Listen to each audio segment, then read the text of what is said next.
mayroon po tayo ditong itlog o yung ating buong itlog. Ibubuhos natin ito dun sa ating pakpak ng manok. Gagawa tayo ngayon ng napakasarap na recipe. Gamit lang yung ating mga product mula po sa Spice Up. Ayan guys, so naglagay tayo ng 3 buong itlog dun sa ating manok. Hinugasan lang po natin siya ng maigi guys ha. Pagkatapos, meron pa tayo ditong mga product mula po sa Spice Up. Mga herbs and spices mula po sa Spice Up. So napakarami nilang product guys. So kung gusto mo yung makabili nito, ay nandiyan po sa ating comment section at sa ating description box yung link kung saan natin may bibili yung ating Spice Up products. Ayan guys, para nga sa ating unang procedure dito ay lalagyan po natin siya ng ating onion powder na napakamahal ng sibuyas ngayon. So nagkakahalaga lang ito ng 45 pesos yung ating onion powder dun sa ating manok. Ayan, para sa mga gustong bumili ito ng onion powder, lalagay ko lang yung link dun sa ating comment section sa baba. Naglagay din tayo ng ating garlic powder dito. Maglalagay din po tayo dito ng ating Cajun seasoning. Maglalagay din po tayo dito ng paprika. Mga konting paprika lang kasi medyo manghang yung ating paprika dito. Ayan guys, kung gusto mong makabili ng mga product nito, ay punta lang po kayo sa Shopee link, Shopee nila at Lazada or sa kanilang Facebook page, Spice Up. Lalagay ko lang po yung link doon sa ating comment section at sa ating description box. Naglagay din tayo ng asin at paminta, pampalasa lang. Damihan natin yung paminta para mas lalong sumarap. Lagay din tayo dito ng asin. Kayo na yung magtansya guys kung gaano kadaming asin ang gustong ilagay dito. Kung gusto mo yung maalat, kung gusto mo yung hindi maalat. Maglalagay din tayo ng liquid seasoning pero optional lang. Kung wala kayo nito ay pwede naman hindi lagyan. Maglalagay tayo dito ng Worcestershire sauce. Ano bang tawag dyan? Worcestershire sauce. Tama ba? Pagkatapos hahaluin lang natin hanggang sa manuot yung lasa dito. Ayan guys, mas maganda kung nakamarinate po ito ng 1 hour or overnight para manuot talaga yung lasa dun mismo sa ating manok. Pero dahil nagmamadali tayo, kahit 30 minutes, okay lang to. Haluin lang natin siya ng mabuti. Kailangan talaga madurog yung mga nilagay natin ng powder dito kasi para hindi siya magbuo-buo. Maglalagay din po tayo dito ng ating all-purpose flour. Mga 2 cups lang ng all-purpose flour ang ating inalagay dito. Kayo yung magtansya guys. Halu-haluin lang natin siya ng mabuti.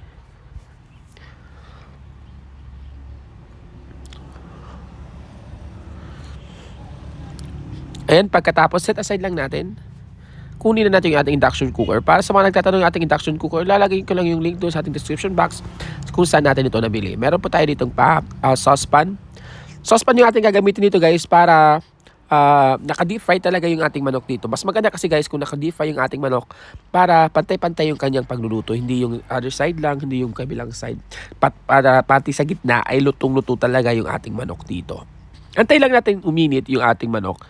Yung ating oil bago natin iprito yung ating manok. So iprito na natin ito in a medium heat lang.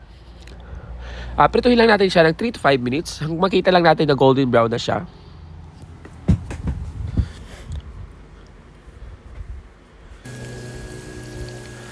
So kung makikita nyo guys, golden brown na siya. Dahil po yan sa nilagay nating mga spices mula po, herbs and spices mula po sa Spice Up. Ayan guys, kung gusto mong mabili itong ating lutuan yung ating induction cooker, ilalagay ko na lang yung link doon sa ating description box. Itong ating frying pan o yung ating saucepan ay ilalagay ko na lang po yun doon sa ating description box. So ayan guys, marami kasi nagtatanong dito yung ating induction cooker kung saan po natin siya nabili. Yan, ilalagay ko na lang po doon.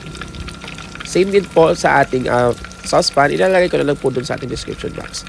Ayan guys, so second batch na po tayo. Same process lang din po, lutuin lang natin siya. Ayan guys, punta lang po kayo sa ating Facebook page, Happy Tummy by RD. Mapakarami din po nating mga videos, mga sponsored PR products na mga unboxing ang ating ina-upload to doon. Doon naman po sa ating TikTok account, meron po tayo, yes. Nandiyan po yung link sa ating description box. Sa ating TikTok account naman po yung mga shorts na videos, na mga short recipe kung ayaw mo din sa YouTube na napakatagal maghantay kung ayaw ka po. So punta lang po kayo sa ating TikTok account at huwag niyo kalimutan guys, follow niyo yung ating TikTok account at ating Facebook page. Bekena man po. So kung makikita niyo, golden brown na siya at crispy na siya outside and juicy na siya from the inside. O diba? Hanguin lang natin siya at i-drain po natin sa ating strainer para matanggal yung mga oil na yan kasi alam niyo naman yung oil ay hindi maganda sa katawan. Kung makikita nyo ay napakaganda ng kulay ng ating manok. Ito yung kailangan natin ma-achieve dahil lang po yan sa ating mga herbs and spices. So kuha tayo ng mas malaking frying pan. Pagkatapos maglalagay tayo dito ng oil, mas maganda guys kung meron po kayong butter. Kaya lang wala tayong butter na nabili. Kaya oil na lang. Itong oil na to yung pinaggamitan natin, yung pinagprituhan natin ng manok. Okay lang naman yung guys. Maging productive lang tayo at maging resourceful. Meron po tayo dito garlic or hiniwang garlic. Mas maganda guys kung meron po kayong garlic powder yan para mas masarap. Ayan. So nagsatay lang tayo ng garlic dahil napakamahal lang sibuyas. Garlic lang yung ating sasatay dito. Maglalagay din tayo ng ating fried garlic mula po sa spice para mas intense yung kanyang flavor din dito. Kasi yung ating recipe ngayon ay yung ating soy garlic chicken wings. Diba napakasarap? So haluin lang natin, sautay lang natin siya. Pagkatapos ay maglalagay tayo dito ng ating Worcestershire sauce. Hindi ko alam paano pronounce doon, basta Worcestershire sauce. Maglalagay din po tayo dito ng ating oyster sauce. So kung wala kayong mga yan, ay pwede naman soy sauce na lang yung ilagay dito. Pagkatapos haluin lang natin, hihinaan lang natin yung ating apoy dito guys, kasi mabilis po siyang masunog yung ating mga soy sauce na nilagay dito, yung ating mga sauces. Ayan, so maglalagay din po tayo ng ating mga herbs and spices. Kung ano yung ilagay natin doon sa ating manok, ay ilalagay din natin dito sa ating sauce. Ayan, naglagay din tayo dito ng mga 4 tablespoon ng ating sugar to balance lang yung kanyang saltiness at yung kanyang sweetness. So maglalagay tayo ng garlic powder, onion powder, Cajun seasoning, at saka season lang natin siya ng salt and pepper. So tansya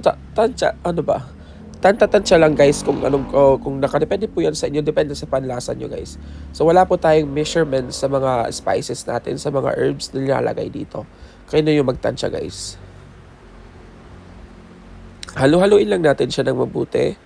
So ang kailangan lang natin dito ay yung madurog, yung matunaw yung ating mga spices na lagay dito. Pagkatapos ay ibuhusan natin yung mga naprito nating mga manok, and then mix lang natin hanggang sa well-coated na yung ating mga manok dito.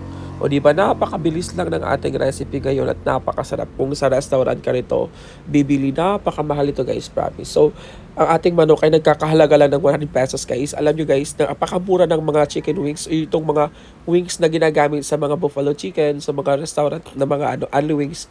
Napakamura lang nito guys sa mga supermarket stores. Nagkakahalaga lang yata ng 125 per kilo yung ating manok dito. So, mga tira-tira lang po ito, parang pinag-anohan ng manok. So, para mas lalong sumarap, maglalagay tayo dito ng ating fried garlic mula po sa Spice Up. So, eto na yung ating soy garlic chicken wings mula po sa Spice Up. Don't forget to follow and subscribe to our YouTube channel. God bless. Yun lang.